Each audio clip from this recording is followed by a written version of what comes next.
रत्ने कल्पितमासनं हिमजलै स्नानं च दिव्याम्बरम् नानारत्नविभूषितं मृगमदा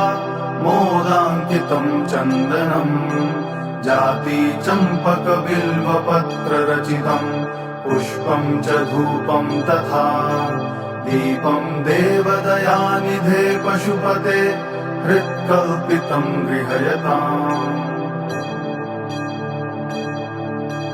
सौवर्णे नवरत्नखण्डरचिते पात्रे घृतं पायसं भक्ष्यं पञ्चविधं पयोदधियुतं रम्भाफलं पानकम् शाकानामयुतं जलं रुचिकरं कर्पूरखण्डोज्ज्वलम् ताम्बूलं मनसा मया विरचितं भक्त्या प्रभो स्वीकुरु छत्रं चामरयोरयुगं व्यजनकं चादर्शकं निर्मलम् वीणाभेरिमृदङ्गकाहलकला गीतं च नृत्यं तथा साष्टाङ्गप्रणतिस्तुतिर्बहुविधा एतत्समस्तं मया सङ्कल्पेन समर्पितं तव विभो पूजां गृहाण प्रभो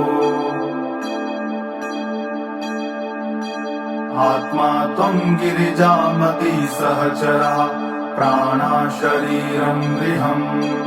पूजा ते विषयोपभोगरचना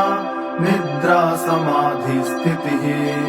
सञ्चारपदयो प्रदक्षिणविधि स्तोत्राणि सर्वा गिरो यद्यत्कर्म करोमि तदखिलं शम्भो तवाराधनम् करचरणकृतं वा कायजं कर्मजं वा श्रवणनयनजं वा मानसं वापराधं विहितं वा सर्वमेतत् क्षमस्व जय जय करुणाब्धे श्रीमहादेव शम्भो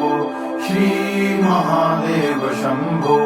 श्रीमहादेव शम्भो।